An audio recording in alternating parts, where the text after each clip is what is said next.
morning, church.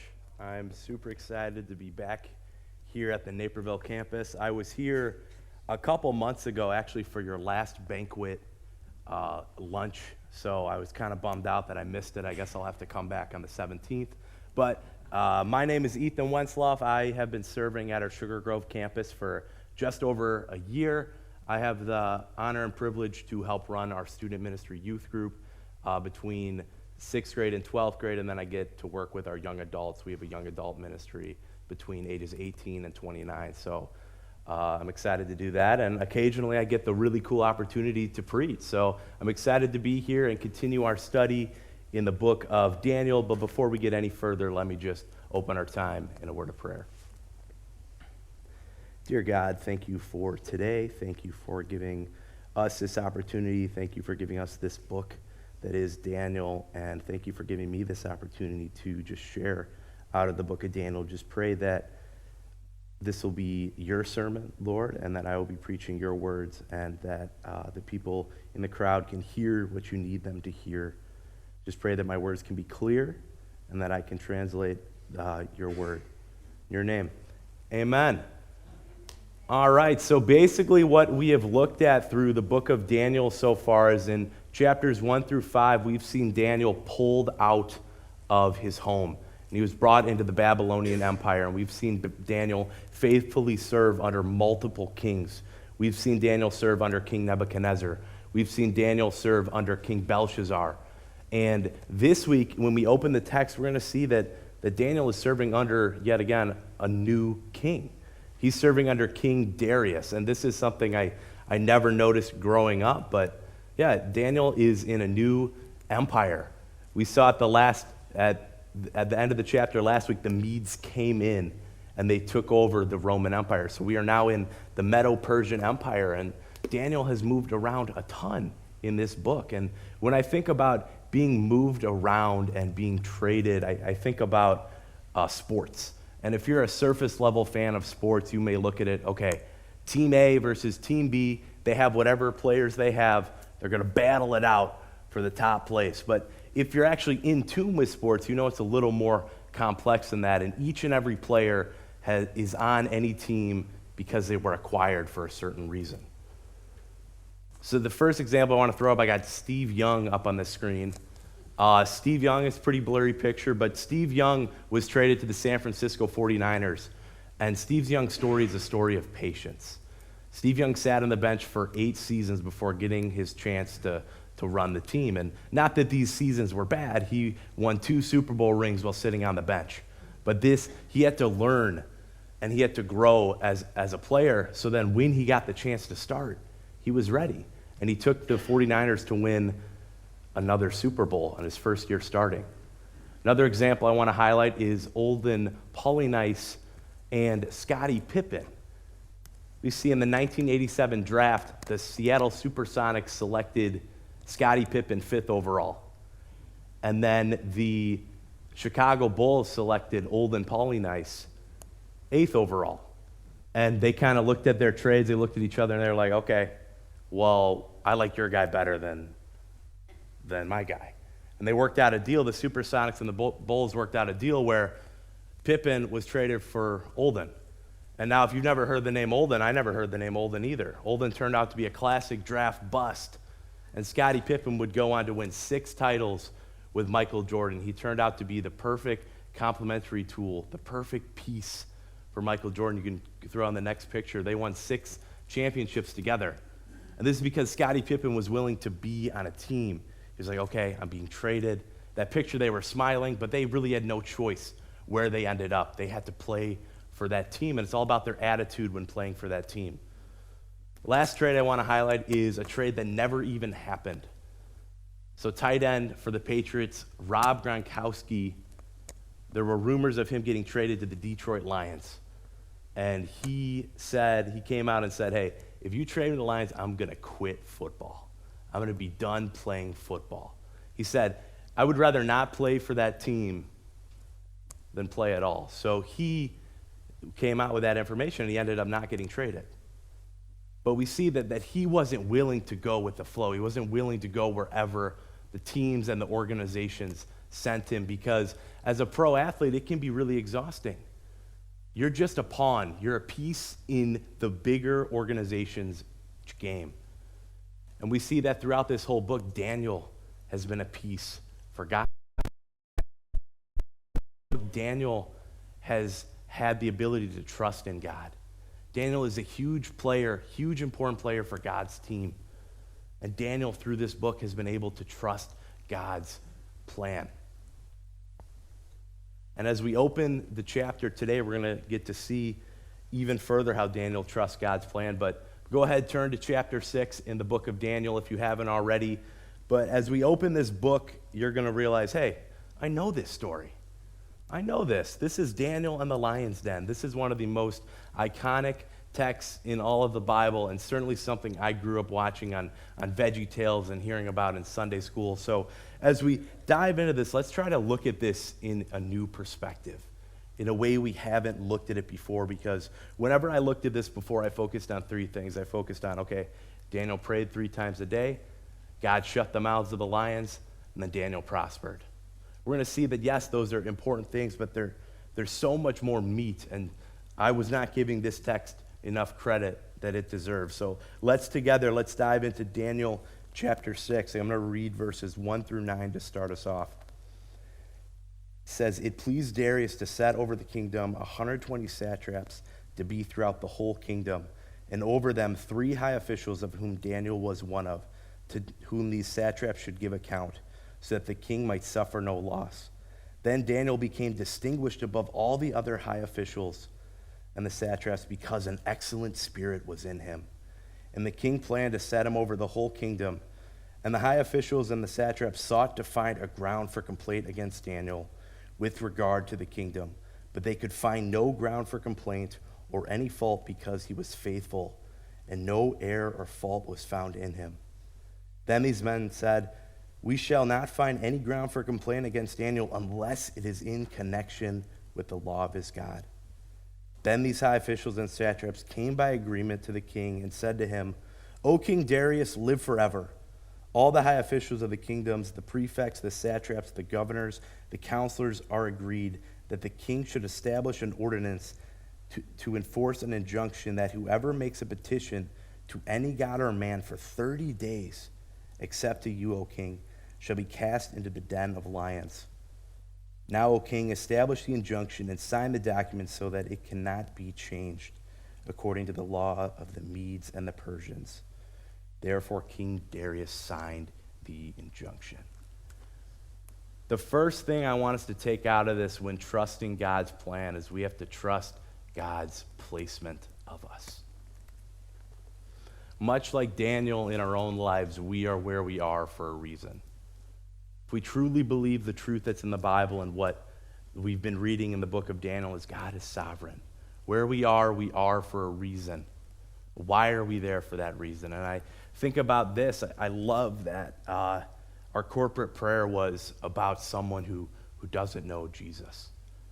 Pray for someone who doesn't know Jesus. And I've been working at Jewel Middle School for this year as a security guard, and there's a guy that I've got to engage in conversation with in the gospel about every day. And I think that is so cool because God placed me there in that spot, and I feel like I'm there to minister to him. So where has God placed you? Because we see Daniel, he is able to be placed in all kinds of different areas. His whole life, he's been serving in a pagan empire, serving under pagan kings, and he's not corrupted. I think about my time I spent in trades work and how that industry gets a little brutal sometimes, and the mindset of certain trades workers gets a little dark, and you can kind of be pulled in and perverted in certain ways. But I was thankful that I never got perverted in that way, but I know other Christians who work in the trades, and they're like, yeah, I swear, it's part of being in the trades. I talk that way, it's okay. It's just because I'm in that trade. But we see that Daniel isn't corrupted by being in Babylon. And in fact, the text says Daniel was distinguished above the rest. And I love it. It says he's distinguished, and immediately after it tells us why. He's distinguished because there was an excellent spirit in him. And this isn't the first time we've seen that the spirit is in Daniel. In fact, Jeremy talked about it last week in Daniel 5. We see it in Daniel 5:11, right? The people said there's like a spirit of the gods in Daniel. There's something different about this Daniel, and we see that. I have a quote that I want to throw up on the screen. It's from Daniel Akin, a commentator. He says this. He says, Daniel's rise in power is not to be attributed so much, if at all, to his natural ability or exceptional giftedness. It is to be attributed to his walk with God and the work of God in his life. So why was Daniel great? Why was Daniel distinguished? Because God was working in Daniel. God was using Daniel, and God has been using Daniel through this whole book. But that's because Daniel let God use him. How are we letting God use us in our life? Are we trusting in God's plan? Are we trusting in the placement of where God has put us to where we can trust in God in this way? And we see that King Darius notices that Daniel's different. There's something different about Daniel, and Darius isn't the only one to notice this. We see the men in this chapter, they notice that Daniel's different. And they say, hey, we got to wipe Daniel out. We got to get him out of the picture. And I love, because no part in this text, and I'm sure they didn't even think this, but no part of these men went, hey, what if we just tried to live like Daniel? What if we just applied what Daniel did to his life and served the God that he served? Maybe we could feel a change. No, they go, we need to get Daniel out of the picture. So they begin to investigate Daniel's life, and they look at every intricate aspect of Daniel's life. They come to one conclusion. The only way they're going to take this guy down is if it is in relation to his God. How cool is that? That they look at every aspect of his life and there's no fault. The text says there's no fault found in him. And this doesn't mean that Daniel's sinless, but it just means that these men could find nothing else to take him down. I have a quote from preacher Charles Spurgeon. He says this, would we stand up to closer examination like this? Are we so faithful in our work that our fellow employees could find no charge or fault in us? It's commendable to witness for Christ, but consider the influence of a godly life and a job so faithfully performed that others and glorify God. How many of us can say the same thing about our work ethic and our own life and the way we present ourselves in the workplace? Colossians 3:23 says, whatever you do, work heartily for the Lord and not for man. God has placed us in our jobs for a reason. And yes, we might have bosses we don't like, and we might have fellow employees we don't like, but everything we do is for God. And that's the key to what Daniel's been doing. Daniel would not have been the man that he is if he was only serving Nebuchadnezzar, if he was only serving King Darius, if he was only serving Belshazzar. Daniel was serving God. That's what helped Daniel along. That's what we see from Daniel. But I just want to ask you guys just to identify, where do you fall short in the workplace? Maybe you're slacking on the job, or maybe you're not pushing yourself in certain areas, but are we truly working like we're working for the Lord? And as we continue through this text, I want to just have you examine it and look at it and ask yourself a question, because it's easy to look at this and go, okay, I'm Daniel, right? I'm Daniel. I want to be like Daniel. But let's be real with ourselves and ask ourselves, who do we relate to most in this text? Is it Daniel, who is distinguished above the rest, who has a great spirit in him, who the only thing that can tear him down is his belief in God? Are we Daniel? Or are we the men in this chapter who are filled with envy, lust, jealousy, greed? They want what Daniel has, and they want to wipe him out of the picture. Or are we King Darius, where maybe we're just going with the flow, and when the men or the world comes knocking with an injunction or something, we're arrogant and we're prideful and we let that sin in. So let's just keep that in mind and notice that as we see this. But Something else I want to highlight is Daniel. Most scholars believe Daniel to be over the age of 80 as we hit the chapter today. Daniel's over the age of 80. So if anyone was going to feel neglected, it would be Daniel, who served under pagan kings and in a pagan empire his whole life. But let's see exactly how Daniel responds to having a threat of being thrown in the lion's den and being told he can't worship his God. Let's see what he does in verse 10. Then Daniel knew that the document had been signed. He went to his house where he had windows in his upper chamber, open towards Jerusalem. He got down on his knees 3 times a day and prayed and gave thanks before his God, as he had done previously. Then these men came by agreement and found Daniel making petition and plea before his God. Then they came to the king concerning the injunction. O king, did you not sign an injunction that anyone who makes a petition to any god or man within 30 days except to you, O king, shall be cast into the den of lions? The king answered and said, the thing stands fast according to the law of the Medes and the Persians, which cannot be revoked. Then they answered and said before the king, Daniel is one of the exiles from Judah, pays no attention to you, O king, or the injunction that you have signed, but makes his petition 3 times a day. Then the king, when he heard these words, was much distressed and set his mind to deliver Daniel. And he labored till the sun went down to rescue him.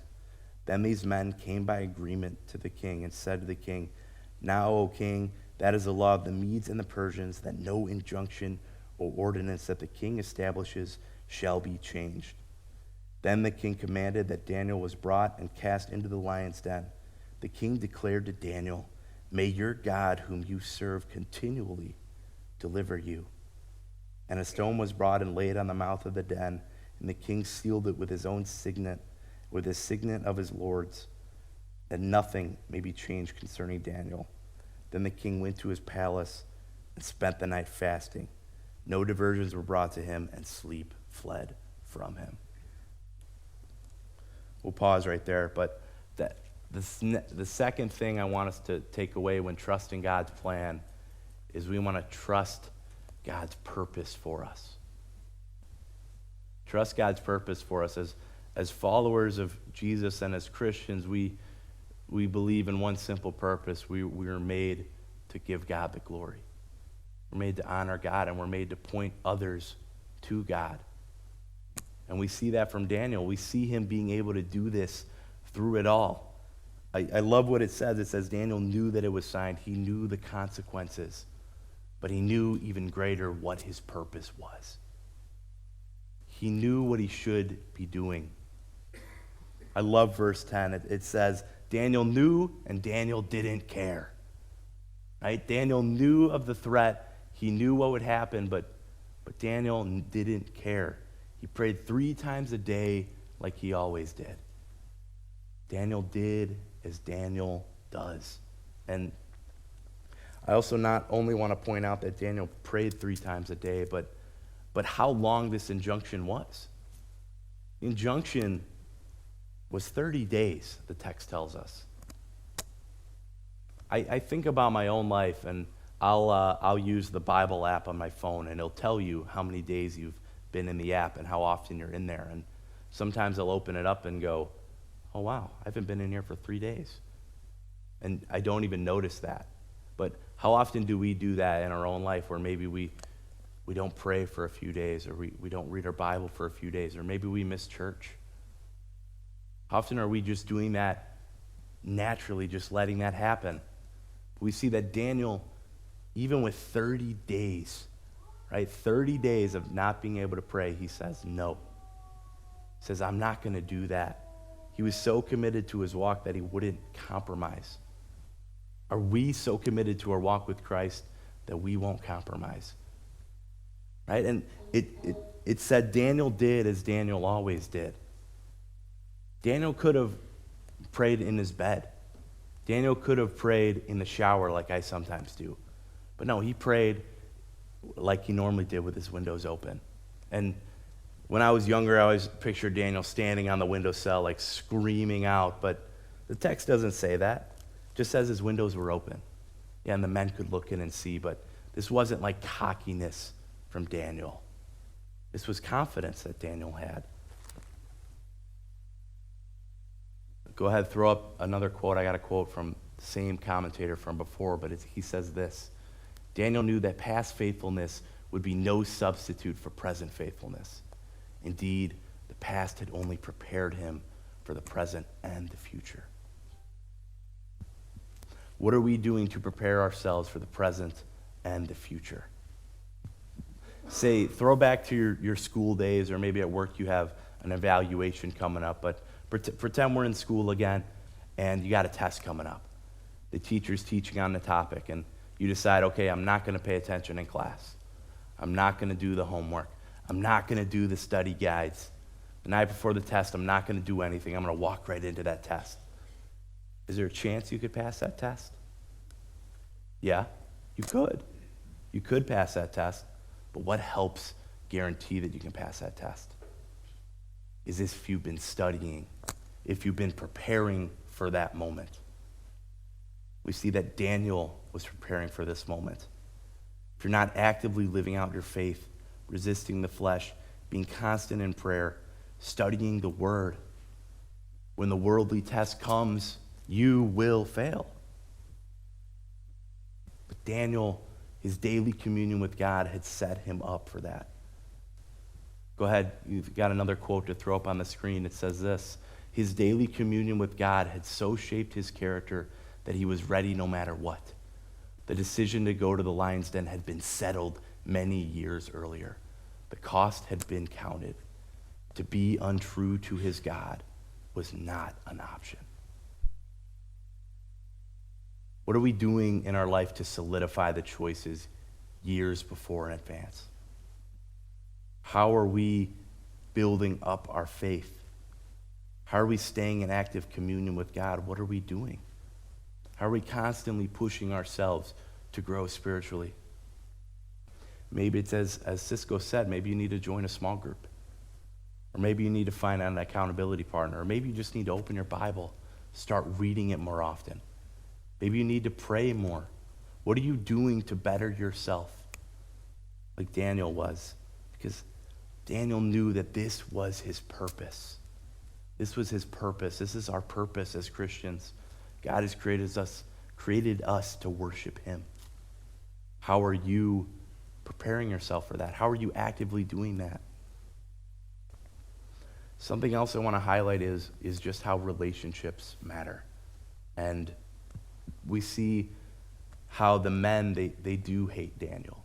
They do want to persecute him and throw him into a lion's den. But I love what we see from King Darius. King Darius genuinely cares for Daniel. There's like a genuine care, and it says he couldn't sleep after Daniel was thrown in because there was some kind of relationship there. And we don't know how well Darius knew Daniel, but we do know this, that Darius knew Daniel well enough that when Daniel was thrown in, Darius had one thing to say. He said this in verse 16, "May your God whom you serve continually deliver you." Do others in your life know that you serve God continually? Or is that kind of something you let fall back? Like maybe they know, oh yeah, I'm a Bears fan for sure. I like NASCAR, they know that. Maybe I'm into art. Maybe they know all that, but do they know you serve God continually? What is holding us back from expressing that? I was trading numbers with a police officer that I work with at our middle school, and he was putting my number in his phone, and he put Ethan Christian. And I thought, he thought it was funny, and I was genuinely like flattered by that. I thought that was super cool because he went, okay, what is one way I can remember who this guy is? This, other than my name, the second word he was able to think of was Christian. And I was just blown away because there are so many times in my life where that isn't the center. Is that the center in our life? Because this is our purpose as Christians, to serve God continually.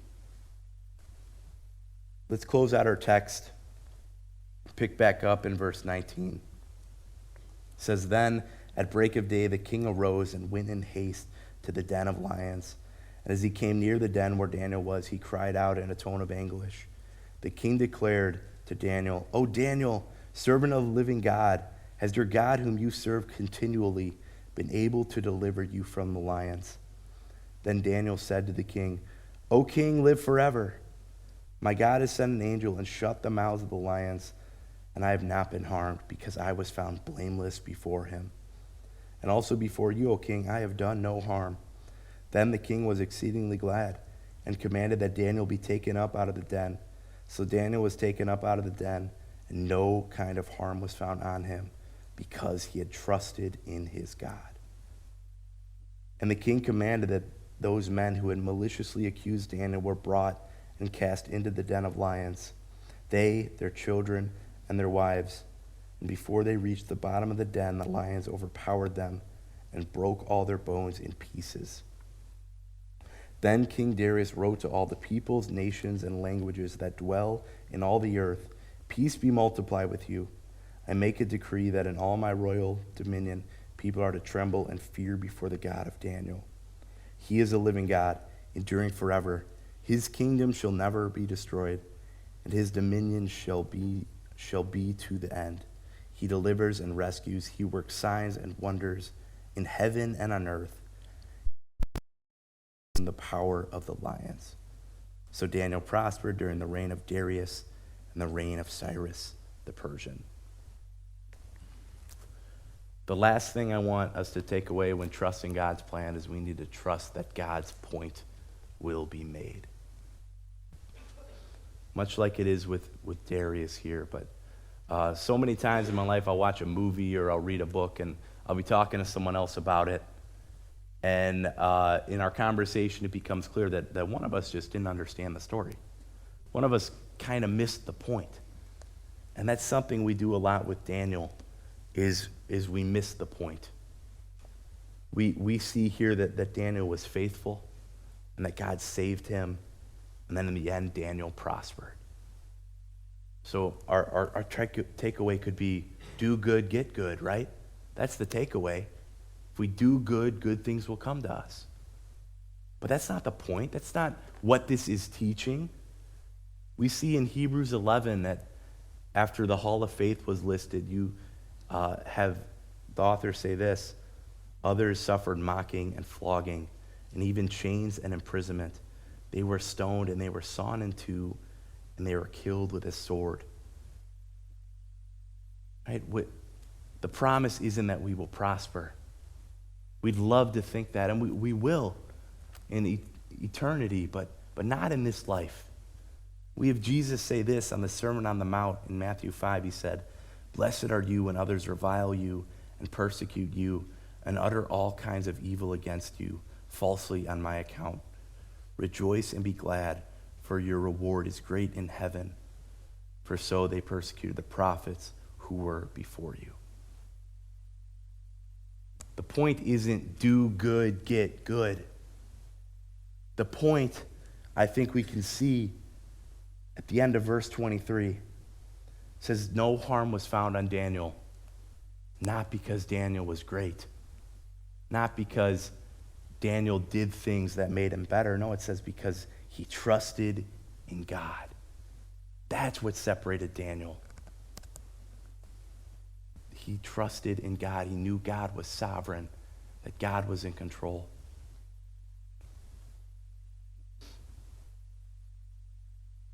You have to think when Daniel was going into the den, he hopefully had the same mindset that we saw in Daniel chapter 3 of the boys.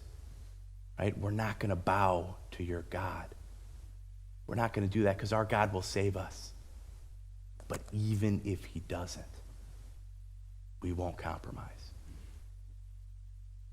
And Daniel knew that. And the point of this story, like the whole Bible is, and like our life, is to point others to Christ. And I can't help but see the comparisons to the gospel that we have in here. Daniel, much like Jesus, was a man who was attacked for his belief in God. They could find no other reason to attack him other than his belief in God. They went after him, and I see the similarities between King Darius and Pontius Pilate. They're just going along with what the people are doing and maybe ignoring their own emotions and their own feelings and just submitting to the world, submitting to the law. And we even see that anyone who doesn't put their faith, trust in Jesus will die. Just like the men in this chapter. You see the men are thrown into the lion's den for their sins. Psalms 21:11 says this, though they plan evil against you, and though they devise mischief, they will not succeed. The point, we say it in our buffer video, kingdoms, chaos, and the sovereignty of God. God's in control. It's all about how we feel about this control, and if we're willing to trust in that control like Daniel is. Because this chapter ends just like we have the promise of how all creation will end. We have a pagan king. We have King Darius declaring the glory of God. And in Philippians 2:9 we read this, therefore God has highly exalted him and bestowed on him the name that is above every name, so that the name of Jesus every knee shall bow in heaven and on earth, and every tongue confess that Jesus is Lord. So this story is about God. This story is about Jesus. It's not about Daniel. Because who is Daniel without God? And ask yourself, who am I without God? So if your answer is, I'm the same guy I am, maybe we're living wrong. Who are you without God? We see who Daniel is without God. Daniel had a great spirit in him.